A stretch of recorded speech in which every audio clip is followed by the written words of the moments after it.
Baik, bismillahirrahmanirrahim. Assalamualaikum warahmatullahi wabarakatuh dan selamat sejahtera. Hari ini Cikgu Wan akan sambung pembelajaran kita pada hari ini untuk subjek pengurusan diri. Baik, jadi apa yang kita akan belajar pada hari ini? Hari ini kita akan belajar tajuk keselamatan di dalam bilik darjah. Keselamatan di dalam kelas sewaktu kamu berada di sekolah. Apa yang kita akan belajar? Kita akan belajar mengenal dan menamakan alatan. Kita juga akan mengetahui risiko bahaya di dalam bilik darjah. Apakah risiko bahaya di dalam bilik darjah? Okey, jom kita saksikan. Baik, okey, kita rujuk gambar halaman rancangan yang diberikan di dalam buku teks. Apakah gambar yang sedang ditunjukkan ni?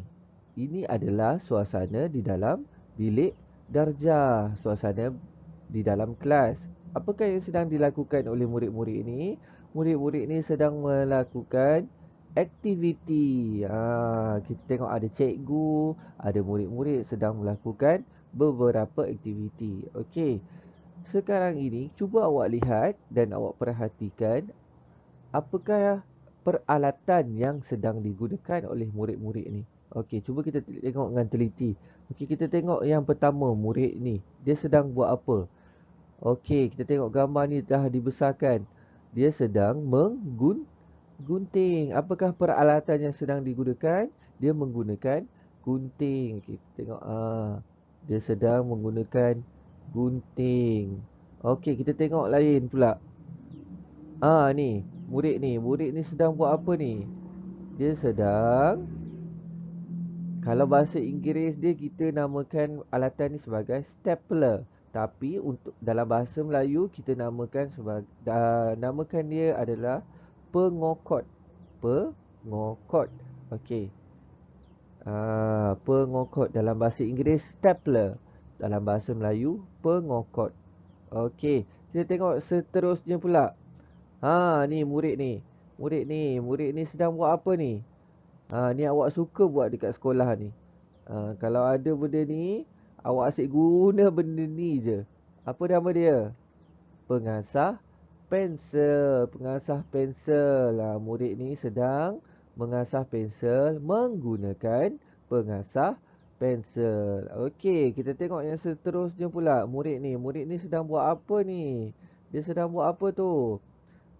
Ini nama dia apakah nama alatan ni? Nama dia penebuk. Kita menggunakan alatan ni untuk menebuk lubang pada kertas. Okey, ini adalah gambaran suasana di dalam bilik darjah. Ada pelbagai peralatan yang kita gunakan sewaktu melakukan tugasan-tugasan ataupun aktiviti di dalam bilik darjah. Jadi, uh, apa yang kita kena tahu, setiap peralatan ini kita ada peraturan untuk menggunakannya dan juga langkah-langkah keselamatan untuk menggunakan alatan-alatan ini. Jom kita saksikan. Baik, kita sambung lagi tentang peraturan penggunaan alatan dan bahan di dalam bilik darjah. Okey, ini adalah halaman yang ditunjukkan di dalam buku teks awak. Okey, kita tengok alatan ataupun bahan yang pertama yang ditunjukkan. Okey, ni gambar apakah ini? Di dalam kelas mesti, di mana-mana bilik darjah pun mesti ada alatan ni. Ini nama dia apa? Suis kipas. Suis kipas. Persoalan dia, adakah suis kipas ini boleh mendatangkan bahaya? Boleh ke suis kipas ini mendatangkan bahaya? Jawapan dia, ya, suis kipas ni boleh mendatangkan bahaya. Okey, kita tengok peraturan penggunaan dia. Okey, yang pertama, tekan suis. Yang kedua, laraskan kelajuan yang dikehendaki. Yang ketiga, tutup suis selepas digunakan. Okey, ini cara-cara dan peraturan untuk kita gunakan dia. Kita tengok pula langkah keselamatan. Pastikan tangan kering sebelum menyentuh suis kipas. Dia kata apa? Tangan mestilah kering. Boleh ke kalau kita lepas basuh-basuh tangan, tangan kita basah, pegang suis kipas? Jawapannya tak boleh. Sebab apa? Boleh mendatangkan bahaya. Kita boleh terkena renjatan elektrik. Jadi, pastikan tangan kering. Yang kedua, jauhkan diri daripada bermain dengan suis kipas. Kita tak boleh main-main. Tak boleh suka-suka tekan, suka-suka tutup, tekan, tekan, tekan. Tak boleh sebab ini melibatkan arus elektrik. Kalau kita main, kita boleh terkena renjatan elektrik. Dan juga mungkin boleh menyebabkan lita pintas. Dan boleh menyebabkan kebakaran. Jadi bahaya tak alatan ni sebenarnya? Alatan ni bahaya kalau kita tak ikut langkah keselamatan yang betul. Okey, faham Jelas. Okey, kita tengok alatan yang kedua, yang seterusnya. Gambar apa ni? Ni pun selalunya wajib adalah dalam mana-mana kelas pun mesti ada. Namanya rak buku. Rak buku ni betul ke boleh mendatangkan bahaya? Jawapan dia apa? Jawapan dia boleh juga mendatangkan bahaya kalau kita tak ikut langkah keselamatan yang betul. Kita tengok peraturan penggunaan dia apa. Kita baca sama-sama. Nombor 1.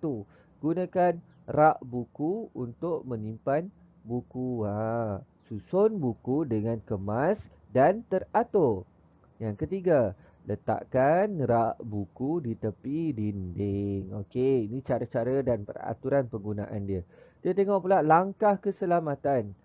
Nombor 1, elakkan diri daripada bergayut atau memanjat rak buku.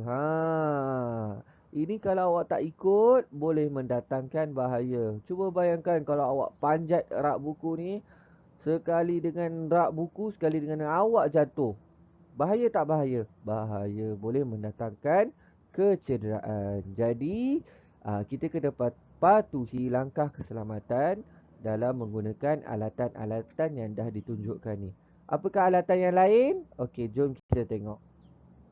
Okey, kita sambung lagi dalam muka surat yang seterusnya. Okey, kita tengok alatan apa yang ditunjukkan ni. Ni gambar apa tadi? Tadi kita dah belajar dalam halaman rangsangan tadi. Ni gambar apa ni? Ini adalah gambar penebuk. Penebuk. Penebuk. Kita gunakan penebuk ni untuk menebuk kertas. Membuat lubang pada kertas. Inilah dia. Penebuk. Okey. Kita tengok apakah peraturan penggunaan dia. Kita baca sama-sama. Selitkan kertas pada penebuk dan tekan penebuk. Kita selitkan di bahagian sini. Kemudian kita tekan di bahagian sini. Dan lubang pun terhasil. Okey, kita tengok langkah keselamatan dia. Simpan penebuk di tempat yang selamat. Berhati-hati ketika membuat tebukan. Kalau kita tak berhati-hati, boleh mendatangkan kecederaan. Contohnya boleh mendatangkan kecederaan pada jari kita kalau kita tak berhati-hati. Tajam ni, kalau kita tak berhati-hati, mungkin boleh terkena kepada jari kita. Kita kena sentiasa berhati-hati sewaktu menggunakan penebuk ini. Okey, kita tengok yang seterusnya. Ni awak biasa tengok dalam kelas. Ni nama dia apa? Pengokot dan dawai kokot. Okey. Mungkin awak tak biasa panggil ni pengokot. Kita dah biasa sebut nama dia apa? Stapler. Jadi hari ni awak dah belajar. Nama dia dalam bahasa Melayu adalah pengokot. Dan dawai kokot. Ini pengokot. Ini dawai kokot. Dawai kokot tu isi yang dalam dia tu. Apakah kegunaan dia? Kita nak cantumkan kertas menggunakan pengokot dan dawai kokot. Kita tengok peraturan penggunaan dia. Kita baca sama-sama. Letakkan dawai kokot di tempat yang dihaskan pada pengokot. Letakkan dawai kokot ni dalam pengokot di tempat yang betul. Selitkan helaian kertas pada pengokot dan tekan pengokot. Okey, kita selitkan kertas di bahagian sini. Cikgu warna kuning. Kita letakkan kertas di bahagian sini. Kemudian kita tekan dia. Itulah cara penggunaan dan peraturan penggunaan pengokot yang betul. Okey, langkah keselamatan. Apakah langkah keselamatan? Kita baca. Simpan pengokot di tempat yang selamat. Berhati-hati ketika menggunakan pengokot. Ini pun kita kena hati-hati juga. Sebab pengokot ni tajam. Kalau kita tak berhati-hati, bayangkan kita tersepit tangan kita. Luka ke tak? Luka. Bahaya ke tak? Bahaya. Boleh mendatangkan kecederaan. Jadi kita kena ikut langkah keselamatan. Kena berhati-hati. Okey. Faham kan? Faham kan? Jelas. Okey. Okey, tadi cikgu dah bagi penerangan. Sekarang jom kita buat latihan sama-sama. Ni ada dalam buku aktiviti awak. Okey, arahan dia apa? Padankan gambar dengan pernyataan. Lakukan aktiviti tersebut. Okey, kita tak dapat lakukan. Kita padankan saja dahulu. Okey, kita buat sama-sama. Kita baca ayat dia.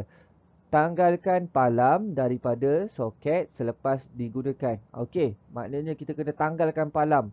Mana gambar murid yang sedang menanggalkan palam? Mana dia? Gambar murid menanggalkan palam selepas digunakan. Yang ni ke? Bukan. Yang ni ke? Betul. Ini gambar dia. Murid sedang menanggalkan palam. Palam tu kepala Swiss. Ni. Okey, kita tengok yang kedua pula. Kita guna warna kuning pula. Susun kerusi dan meja selepas digunakan. Mana gambar murid menyusun kerusi dan meja selepas digunakan? Yang ni ke? Bukan. Yang ni ke? Bukan. Yang ni ke? Betul.